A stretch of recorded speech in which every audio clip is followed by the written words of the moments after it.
That bell didn't turn its clock head this morning, I guess. Yeah. Good morning to those of you who are here on time, both to those here in person and online. I'm Reverend Peter Faraday, UUCPA's interim minister for the next 2 years.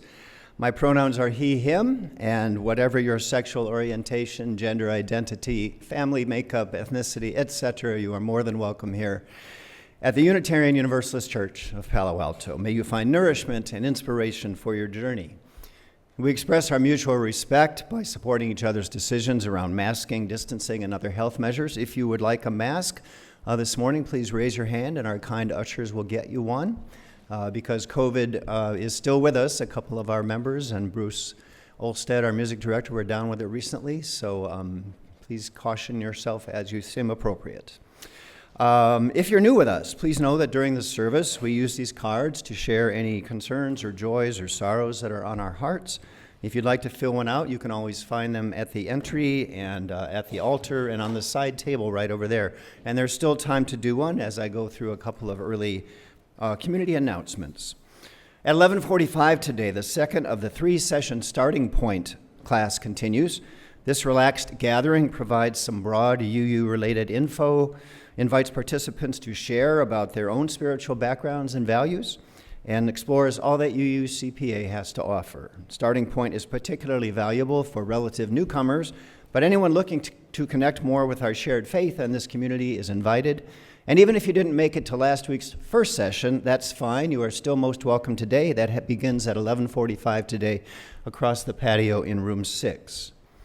Before you enjoy that, you can also fill a plate with our delicious second Sunday lunch fare, which everyone here is also welcome to enjoy today. And at 2 p.m. today, Sacred Harp Shape Note singing happens in the fireside room. You don't need to pre-register, so please check that out if you like. More information on other UUCPA happenings can be found on uucpa.org. With that, I now invite you to close or lower your eyes and center yourself in your chair. Take a couple of deep breaths. Let your forehead relax, shoulders drop. Let any mental chatter subside. Breathe again into your abdomen as it softens. And as mindfulness practice advises, be totally present to this moment.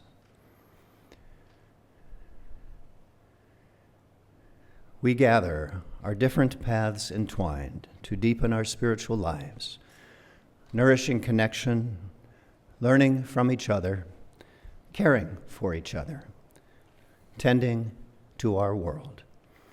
As we follow the sound of the bell into silence, we allow ourselves to arrive here fully. Welcome.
Good morning, everyone, and happy Sunday. My name is Stephen Mashin, your worship associate today. Each Sunday, Unitarian Universalist congregations light a chalice, the symbol of the UU faith. Those online are invited to light a chalice or a candle with us. Our words today are inspired by the Unitarian Universalist worship web entry titled Blessing for Sanctuary and are abridged for today's service. We light this chalice to bless this space, not for its walls, but for the life within them. May this home be a sanctuary of love and peace, a place where we can embrace diversity of all kinds, forms. Let the warmth of our relationships be the roof above us, and the strength of our commitment be the floor beneath our feet.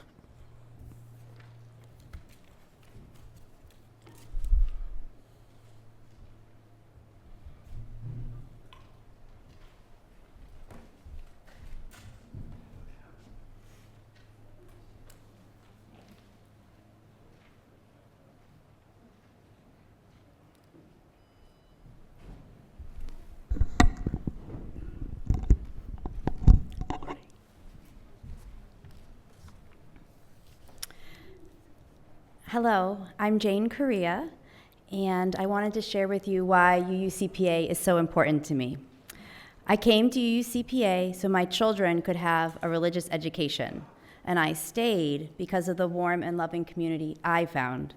The first time I came to UUCPA was the 1st of May, 2022, and the church was celebrating May Day with the maypole dance and the music as we do every year.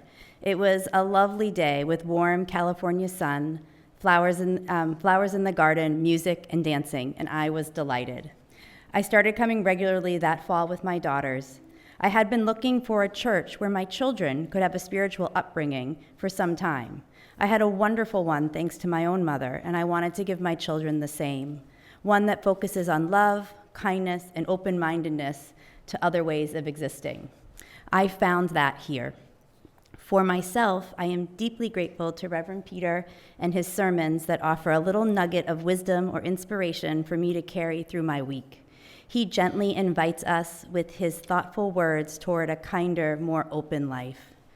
I greatly appreciate all the programming UUCPA offers, especially the small groups. Matt's monthly spiritual adventures and parenting group is a lifesaver. It is so nice to talk to and receive support from other parents with similar values. For the first time at UUCPA this year, I'm participating in a chalice circle. I enjoy it so much more than I thought I would, and the deep sharing and open hearts of each of us in the group is really powerful. And I have Brooke's Starting Point group to thank for that. I also joined the CYRE, the Religious Education Committee with Reverend Kat. I became a worship associate, and I co-teach the middle school Neighboring Faiths curriculum. All of these activities have enriched my life and brought me closer to everyone in them. I have made friends I cherish at UUCPA, and I look forward to coming to church each week to connect with them. I pledge to UUCPA each year to show my gratitude for Reverend Peter and Reverend Kat, for Bruce and Veronica, and for Jeff and Enrique. I pledge to support all the groups of which I am a part. I pledge because I'm thankful for this community. Thank you.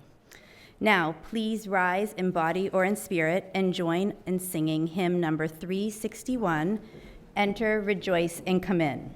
The lyrics are also on screen and in the order of service.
Yeah.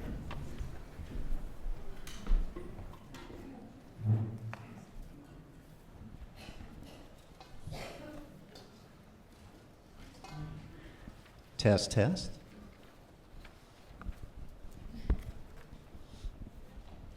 This is a story from long ago and yesterday at the same time. Oh yes, if you want to come on up, you can come up to the story.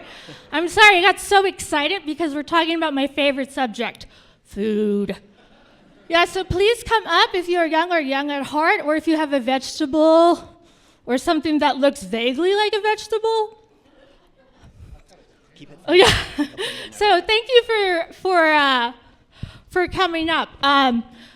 We're going to tell a story that might be familiar to some of you. So if you've received any vegetables or any spices, you can hold on to that. You'll hear in the story when we would like you to come up. And if you don't feel comfortable coming up, you don't have to. You can just share your vegetable or spice with your neighbor who would like to come up. With that, let's begin. With that, let's begin. Oh, what a day. Oh, my stomach is really hungry. It's playing a rock concert down there. I'm ready to eat. I got a secret ingredient right here. Looks good, huh? Yeah? No?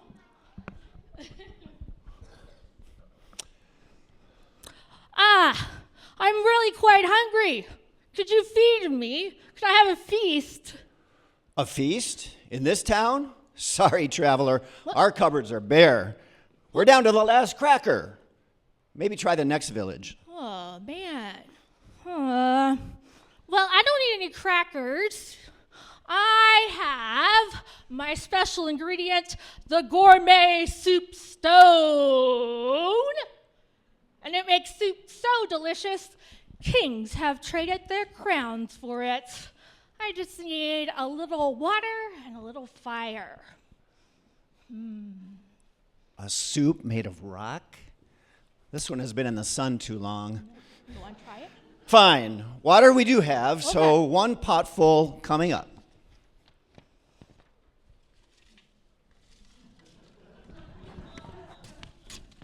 Ugh. Ta-da!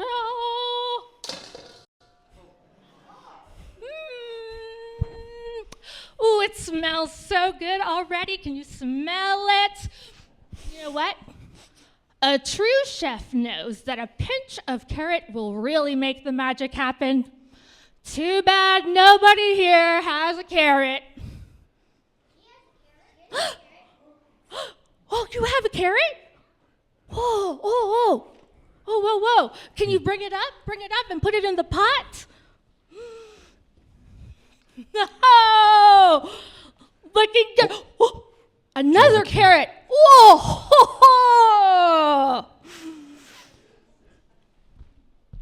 Well, it's just 2 carrots. It won't feed anyone. Well, you're right. It's missing something.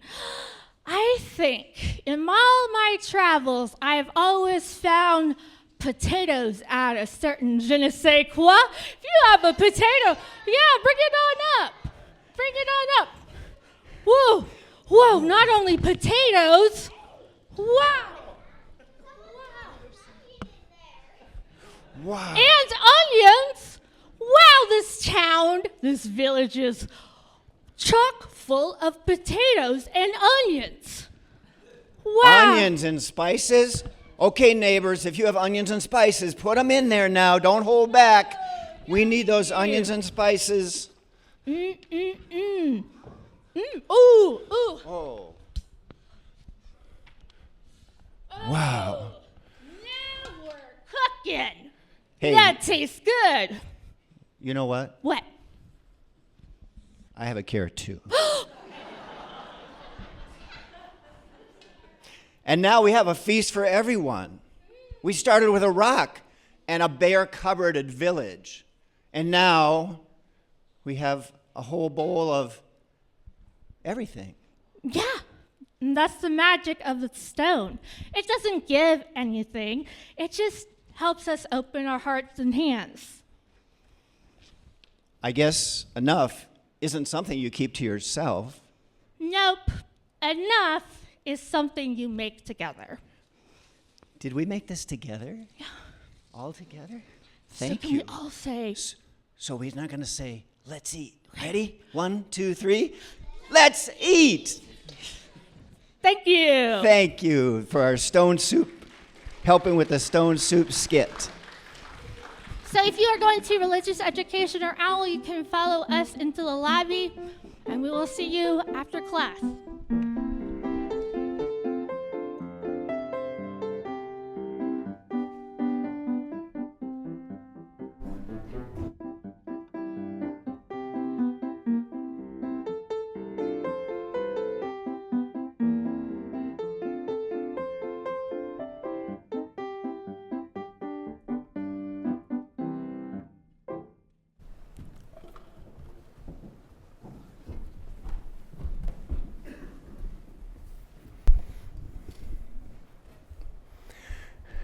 I get the best row in the house for those skits because I get to see the kids' faces just beaming, and it's so great.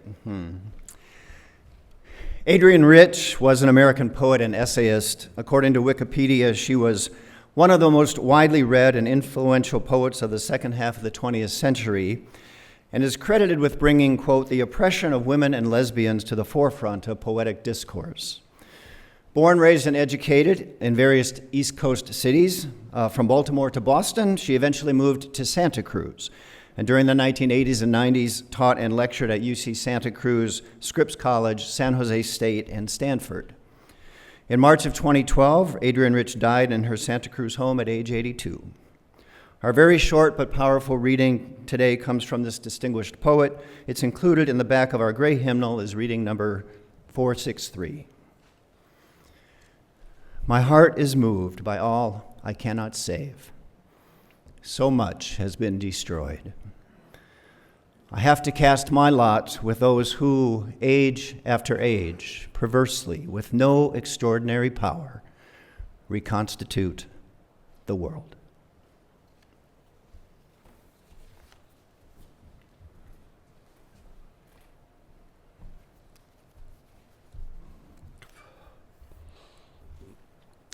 I grew up in Brooklyn, New York, a place I will always refer to very passionately. Our family moved into a new subdivision that opened in 1955, the year I was born. It was named Seaview Village since it hugged the Jamaica Bay near the west end of Long Island. We had all kinds of places to belong to: summer cabana clubs, community family centers, the Boy and Girl Scouts, day camps for the kids, and for the older kiddos, sleepaway camps. Our family shared a strong affinity for supporting our community and those experiences that felt very friendly and family-oriented. It truly felt like an idyllic life as our family grew in love of our community.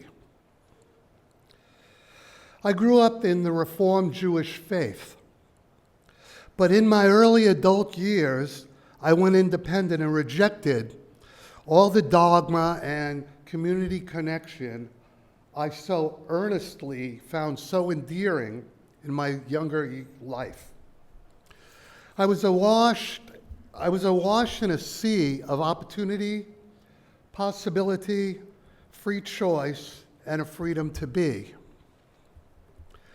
This brought me to Southern California, where my wife and I raised a family in the 1990s. We had 2 children, 4 years apart. It was an altogether different process. We attended the Rose Drive Friends Church community in Yorba Linda. We indeed supported our church in time, energy, funding, and the like. It made a quality imprint on our lives and family development. And as my parents had done, we as a family put our money where our mouths had been, thus reinforcing the proverb, it takes a village to raise a child. I indeed was one of those children, as was my sister, and likewise my children collectively were raised by a village. Our marriage dissolved and the children were moved out of state. For me, I again lost a community and fell again into a mundane lifestyle within the physical, secular life of pleasure and pain. It was essentially a rudderless life for many years. I moved to the Bay Area in 2006. I acquired a good job, and felt renewed in this new chapter. I dabbled in Buddhism and Taoist Dharma principles, as Berkeley was a wonderful place for exploration. Somehow, I got connected with the Center for Spiritual Living, CSL, in the Oakland Hills. It was not a traditional dogmatic religion, but rather an inclusive, non-denominational spiritual community that honors all paths to God. I enjoyed the variety of spiritual approaches at various other local CSL churches as I further explored. But most were Sunday rented out halls for perhaps the avant-garde or cool hippies, young and old. I quickly lost interest as I couldn't quite vibe with the congregants. I found UUCPA in 2015 after visiting the UU Fellowship of Redwood City and really enjoyed the format and atmosphere.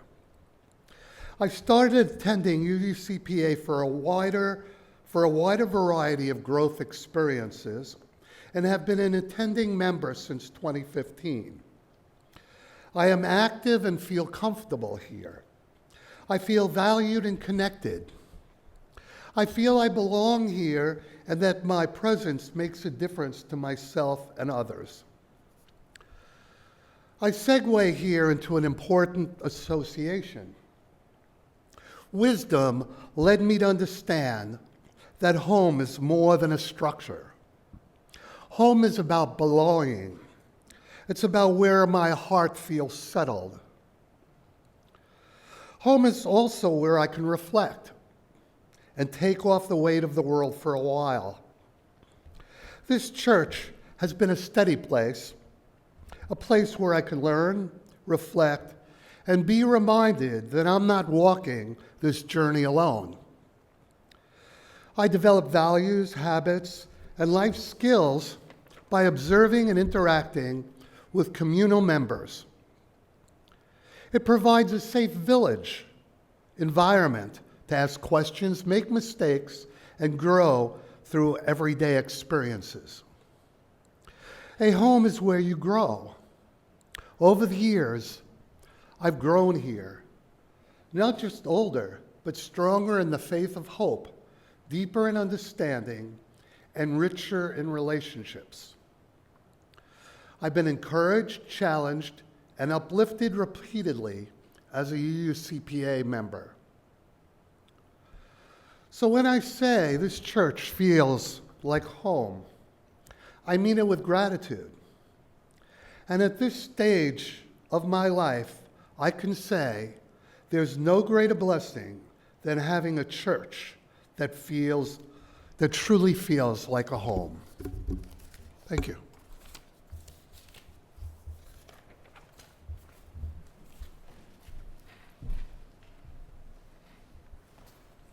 Thank you, Stephen. We now further honor all that was shared and anything on our hearts left unsaid by lifting these up in prayerful song. Please rise in body or in spirit and sing number 123 in the gray hymnal, Spirit of Life. The lyrics are also on screen and in the order of service.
Thank you. Thank you.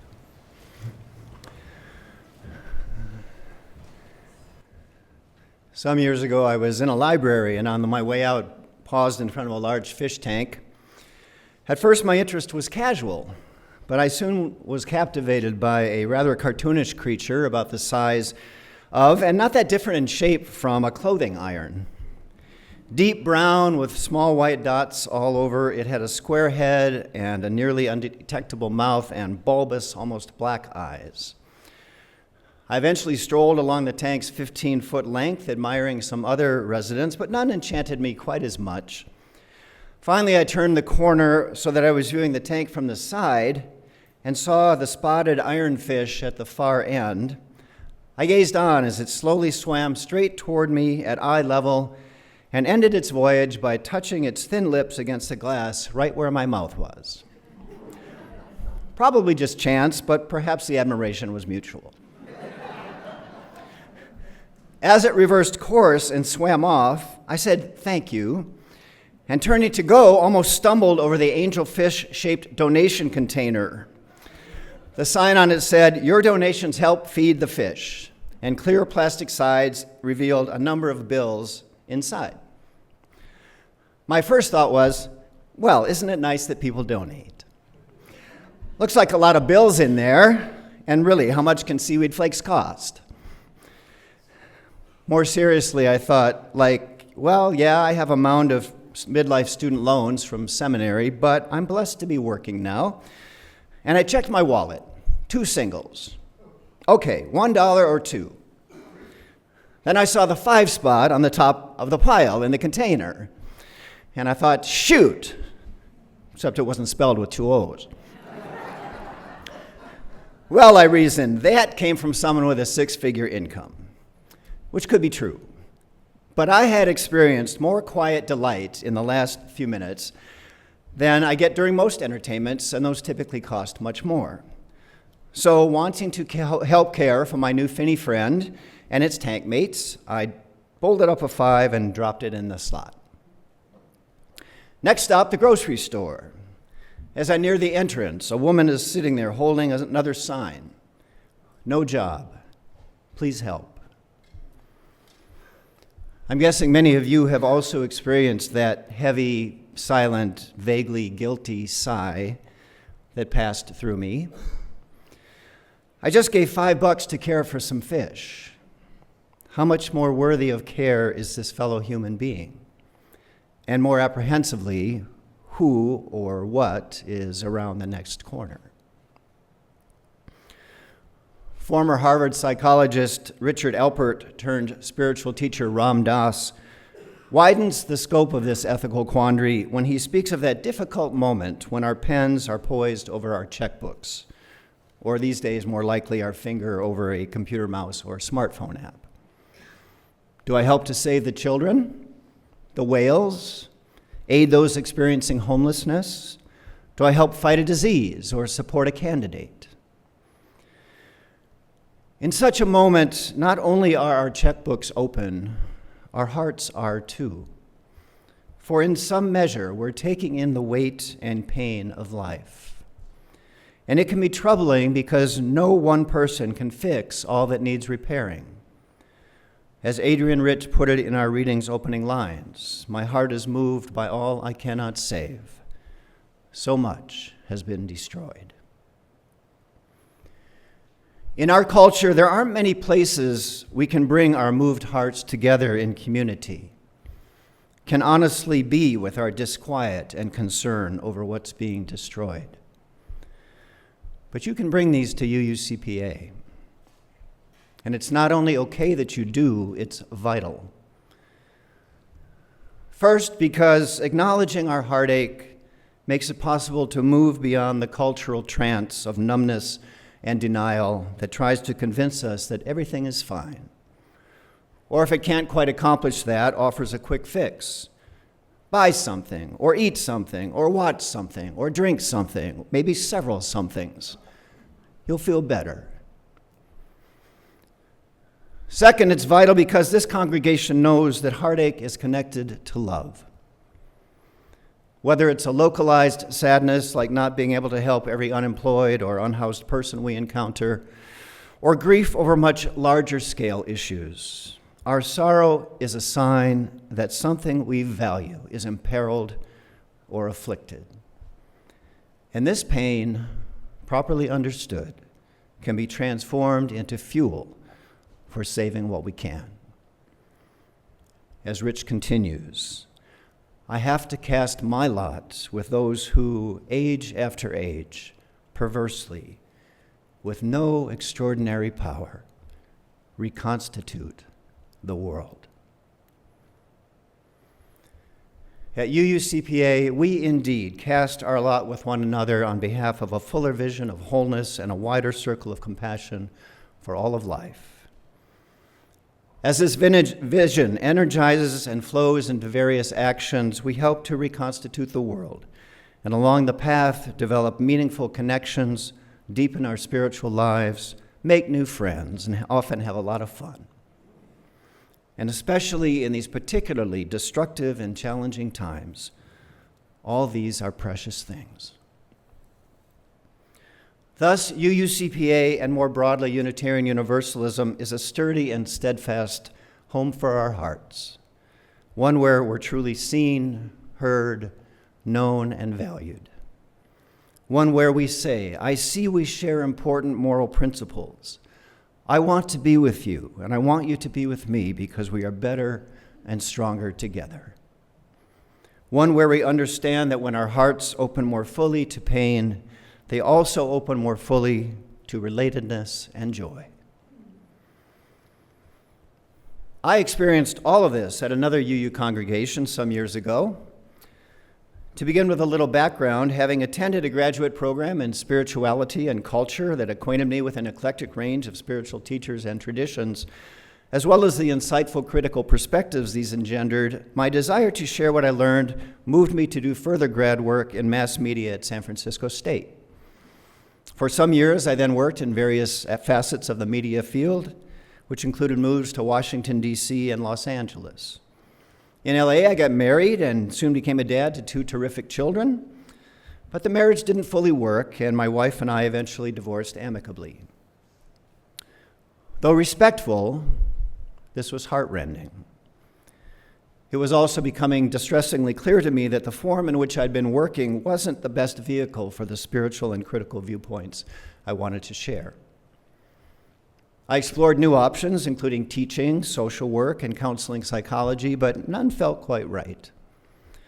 So in the fall of 2009, newly separated and without work, I visited the UU Fellowship of Thousand Oaks, mainly to explore it as a possible spiritual community for my kids. Or so I thought. Because while I'd been to a few UU services elsewhere, sitting alone in the sanctuary before my first service at this fellowship, feeling more than a bit lost and like I had disappointed, if not totally failed, myself and others on several counts, I flipped through our Singing the Living Tradition hymnal. And for the first time, I noticed several poems and readings in the back, including Adrian Rich's, that I'd previously encountered on my own, words that had deeply sustained and inspired me.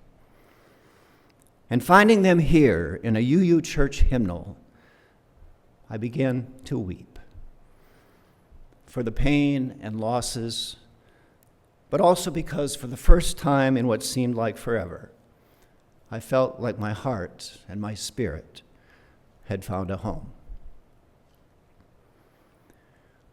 This led to conversations with the interim minister there, who, after hearing my background and aspirations, encouraged me to pursue UU ministry, which I obviously did. So as it turned out, my tears that morning ultimately heralded a dual homecoming because they also called me to my true vocational residence.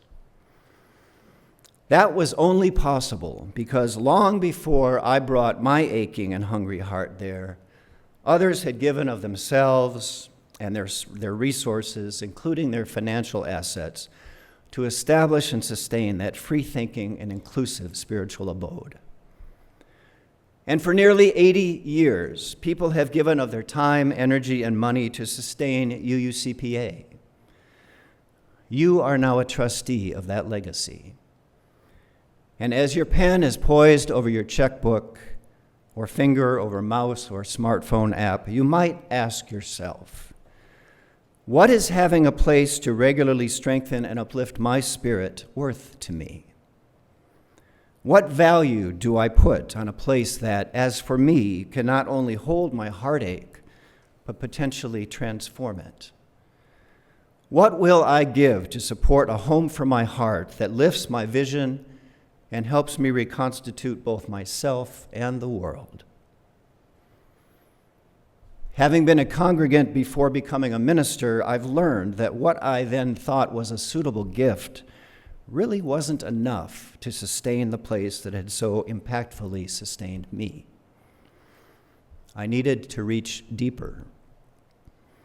And I can assure you that the beat of this heart home that is UUCPA stays strong only because you give big-heartedly. My heart is moved by all I cannot save. So much has been destroyed. I have to cast my lot with those who, age after age, perversely, with no extraordinary power, reconstitute the world. We are blessed that you have cast your lot with this community, and so grateful for your support. Thank you for giving all you can. Namaste, and blessed be.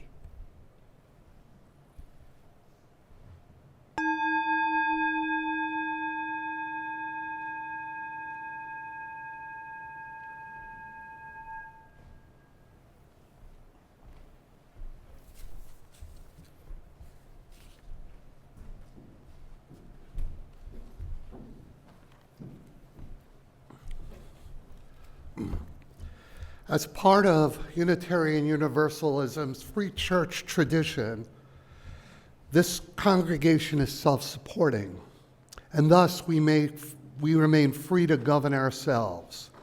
In addition to their annual sustaining contributions each week, our members and friends may choose to give an additional gift as witness that we are and shall remain a free faith. You can use cash or check or the QR code or text info in the order of services. Please give generously.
We are grateful for the gifts offered today and for all the gifts and blessings in our lives.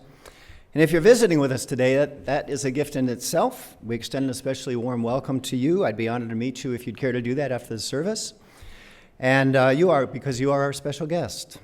Speaking of special guests, Haiying Wang and his wife and choir member Ning Zhu are relatively new UUCPA members, and Haiying will now share some reasons why they enjoy and support this congregation.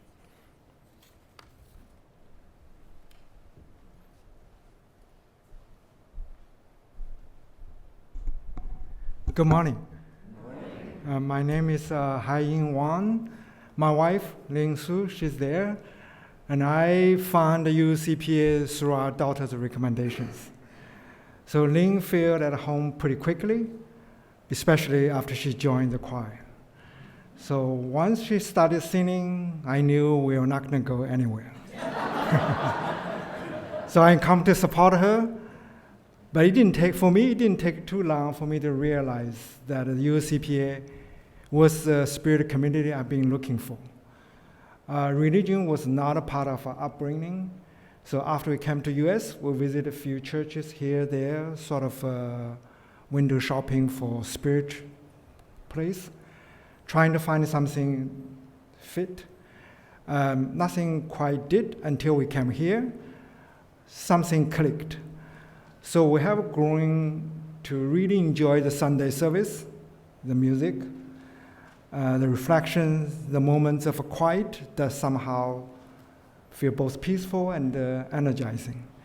So programs, the events like Starting Point, Charlie Circle, of course the Circle Suppers, that has moved us from just showing up to feeling like we are connected, grounded, and belong. And the UUCPA give us a space for us to sort of slow down, reflect, which is not something life in Silicon Valley naturally encourages. And we feel that authentic and grounded. Because UUCPA is a sort of a self-supporting community, given financially feels important to us. It is kind of, for us, it's kind of helping to make sure the community continues to be here for others, just like it has been for us. So we are grateful to be part of this community. Thank you.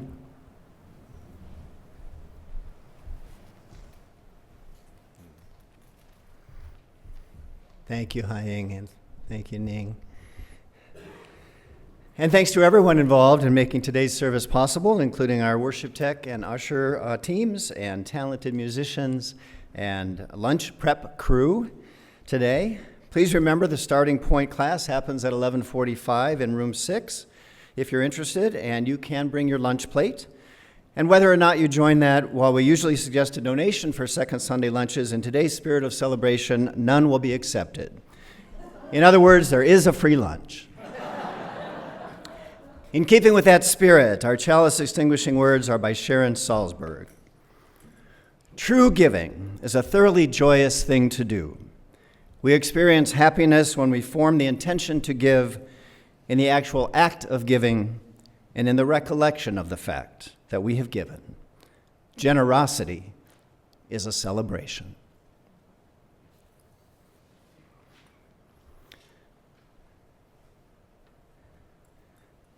About that generous celebration, we'll close today with a celebratory song called Life Calls Us On.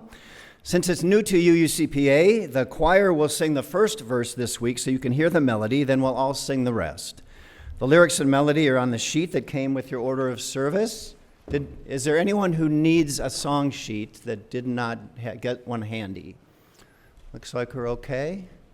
All right, and the lyrics will also be projected. Please remain seated while the choir sings, and then we'll all rise for verse 2 and beyond.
If you're standing, please remain so for our benediction. And before that, let me highlight the opening lyric that we just sung. Choir, you can turn around, please.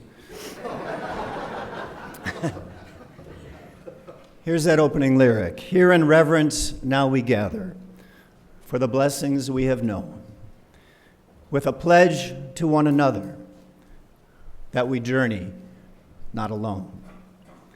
Pledges take many forms, and during our pledge drive, it means the financial support one pledges to contribute over the coming May through April fiscal year to keep the pulse of this Home for Our Hearts beating strong. To help you consider the amount, a personalized pledge packet awaits you on the patio. Please get yours and review the information right now. Then, recalling that generosity is a gift, make the joyfully generous pledge that helps UUCPA remain a beacon of inclusive love, broad-minded learning, and supportive community.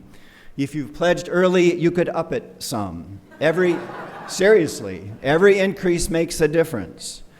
Especially in these challenging times, life indeed calls us on, and we journey not alone. So let's nurture this heart home where we make a difference together. And then enjoy today's lunch on the home. Now, if you're still holding your song sheet, please put that down so they can be collected. We'll use them the next 2 weeks. Folks online, please unmute yourselves, turn on your video, and touch hands virtually. Folks here, if you'd rather not hold hands, you can cross your hands over your heart to show you're connected in spirit, or take your neighbor's hands as we now recite our benediction together. Go out into the world in peace. Be of good courage. Go back to what is good. Return no one evil for evil. Strengthen the faint-hearted. Support the weak. Help the suffering. Rejoice in beauty. Speak love with word and deed. Honor all beings. Please go get your pledge packet right now.